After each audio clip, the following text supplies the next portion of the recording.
Sumosobra na talaga yung babaeng yan. Dapat talaga, pinablatter na natin yan noon pa eh. O kaya nag-file na tayo ng temporary restraining order para hindi ka na niya magulo, malapitan next time. Ay nako, agree ako kay tita dyan. Kasi ang hirap na eh. Paano pag sa susunod lumabas ka ng mag-isa, makita mo yung dalawa na yun? Baka pagtulungan ka pa ng bruhang Shaira na yun, pati yung Leslie na yun. Alam mo, kahit mag-tag team pa yung dalawang yun, hindi ako natatakot sa kanila. Ano bang pake ko?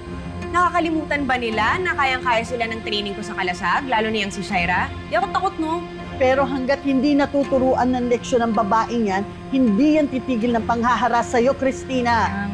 Ah, please, wag na po kayong mag-alala sa akin. Kaya ko namang ipaglaban at protektahan yung sarili ko. Para lang hindi na lumaki yung gulo ngayon, pinalampos ko na lang yung pang-urot niya.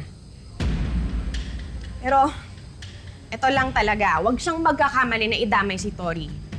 Kahit sino pa sa inyong minamahal ko, magkamali lang siya, nakantihin isa sa inyo, naku talaga. Hindi na ako matatakot na patikim sa kanya yung pagiging kalasag ko. Wala nang atrasan to.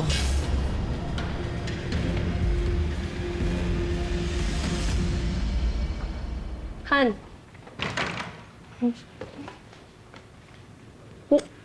Saan nagpunta? Ba't niya ako lang nakaway? Nag-shopping kami dalawa ni Leslie. Pasensya ka na. Nag-enjoy kasi kami kakapamili. Hindi ko na namalayan yung oras. Siya, pwede ba huwag ka na magsinungaling sa akin, ha? Alam ko naman kung saan ka nanggaling, eh. Ito. May nag-upload ng video nag-aaway kayo ni Christy. Viral yan. Ba't ka nagpunta dun? Hindi ba may wedding gown ka na? At galing sa ibang wedding shop yung sa'yo. Ibang atelier yan, eh. Now, be honest. Nagpunta ka ba dyan para makipag-away? Nagpunta ka ba dyan para makipag-away? Fine. I admit it. Pumunta ako doon para makita si Christy. Pero hindi para awayin siya, Jordan. Gusto ko na nga makipagbati sa kanya para matapos na yung gulo sa pagitan naming dalawa. Gusto ko rin siya pakiusapan na baka pwedeng pasamahin niya na si Tori at maging flower girl sa kasal natin kasi alam kong importante sa'yo yun, di ba? Eh kung yan yung rason mo, ba't kayo nag-aaway? Kasi ayaw niya pumayag sa gusto ko. Ayaw niya makipagbati sa akin. Ayaw niya pasamahin si Tori sa kasal natin. Pinahiya niya ako doon, Jordan. Sinugod niya ako, tas sinabunutan ako ng babaeng yan. I tried to reason with her. I swear, ayoko na talaga makipag-away sa kanya, pero wala eh. Ayaw niyang pumayag eh. Shay, please, nakikiusap ako sa'yo na ikaw na lang mismo ang umiwas sa kanya. Paano natin makukumpinsi yung tao na payagan yung anak ko pumunta sa wedding natin kung lagi kayo magbabanggaan? Kung kinakailangan magsusorry ako sa kanya, kakausapin ko. Hindi, bakit ka magsusorry sa babaeng yun? Ako nang inargabyado niya. Shay, please. I-set aside niyo muna yung differences ninyong dalawa. Tayo may kailangan kay Christy. Tayo ang mag-raise ng white flag. Ito lang yung naisip kong paraan. Please, intindihin mo ako.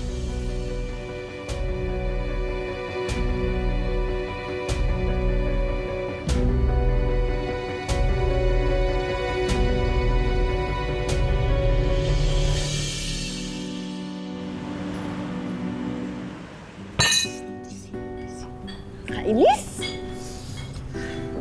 Akala ko, nakascore na ako ng victory dahil sa ginawa ko kay Christy. Tapos nag-backfire din agad sa akin. Sa dami-dami ng ginawa ko, para mapagkalayo silang dalawa ni Jordan, sa huli, ako pa yung magiging reason, kaya magkikita silang dalawa. Eh di pagbawalan mo yung jowa mo, huwag mong hayaan na ituloy yung plano niyo. Hindi ko nga pwedeng gawin yun, di ako ilalabas na masama, di ba? Kapag pre-event ko si Jordan para kumbinsin yung pesting babae na yun na huwag pasamahin si Tori doon sa kasal namin o sino lalabas na masama, di ba ako? Eh di kung gusto mo, samahan mo si Jordan para ma-ensure mo na wala silang gagawing milagro. Sinabi ko na sa kanya yan. Sabi niya sa akin, wag na daw kasi nga mag-aaway lang kami. Kasi talaga yung babae niya, nag-visit. Peste siya. Peste siya. Alam mo, ang swapang niya sa anak. Kung hindi niya pinagdadamot niya yung story, sana wala nang reason para magkita silang dalawa ni Jordan.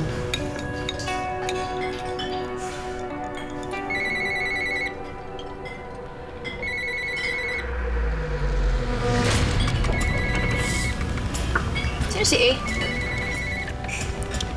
Leslie yung pangalan mo, di ba? Di Marites. Mind your own business.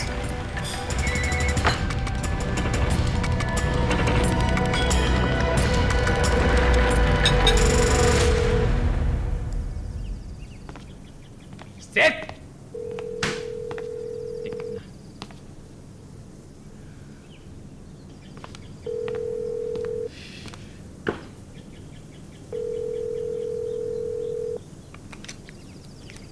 Tek!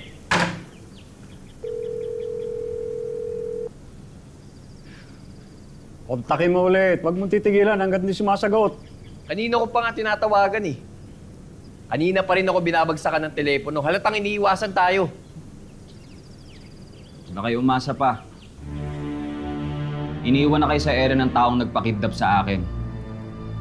Sino man siya, hindi nyo na siya mapapakinabangan pa. Umahimik ka dyan! Wala ka palang binatbat alakdan eh. Kala mo kasi lahat ng tao madadaan mo sa sindak. Eh, wala palang dating yung angas mo dun sa inuhututan nyo.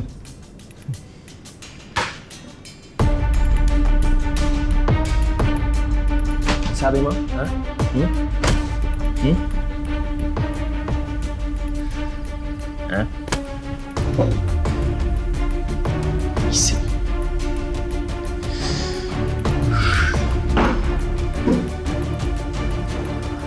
Ano yan, alatda? Ano na ang plano natin?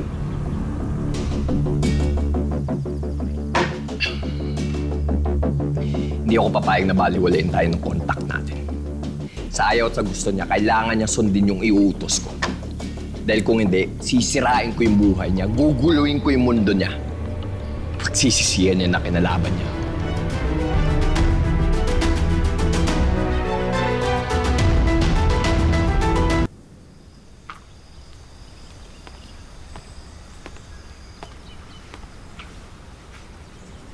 Anong kailangan mo dito? Magandang hapon, no? Pasensya na sa istorbo, pero pwede ko ba makausap yung anak niyo? Dadalawin ko na rin si Tori. Wala sila dito. Nakikiusap po ako. Kahit saglit lang. Importante lang talaga sadya ko sa anak ninyo. Jordan, hindi ka ba nakakaintindi? Ang sabi ko, wala dito ang anak ko at ang apo ko. At kahit nandito sila, hindi rin ako papayag na makausap mo at makita sila kahit lumuhod ka pa sa harapan ko. Huwag naman po sana natin paabutin sa ganun. Malinis ho yung intensyon ko sa pagpunta ko dito. Ngayon, kung tungkol to sa gulo na nangyari sa amin ni Christy ni Shaira, ako mismo ang humihingi ng tawad. Pero sana bigyan niyo ko ng pagkakataon na makausap si Christy. Makapag-sorry man lang sa kanya. Wala na. Useless yung pagsusorry mo, Jordan. Useless yung sinasabi mong paghingi ng tawad mo. Hanggat hindi tinitigilan ni Shaira si Christy, hanggat sinasaktan niya at ginugulo niya ang anak ko, useless yan. Ang dapat mong kausapin, yung mapapangasawa mo. Sabihin mo sa kanya, tigilan na niya ang panghaharas sa anak ko. Then and only then, pwede kang bumalik dito. Kapag naipangako mo na hindi na niya guguluhin ang anak ko. Pero ma, Ma? Seryoso ka ba? Tinatawag mo akong mama? Please, Jordan, please. Matagal ka nang hindi parte ng pamilya ko. And if I haven't told you yet, hindi ka na rin welcome sa pamamahay ko. Kaya umalis ka na.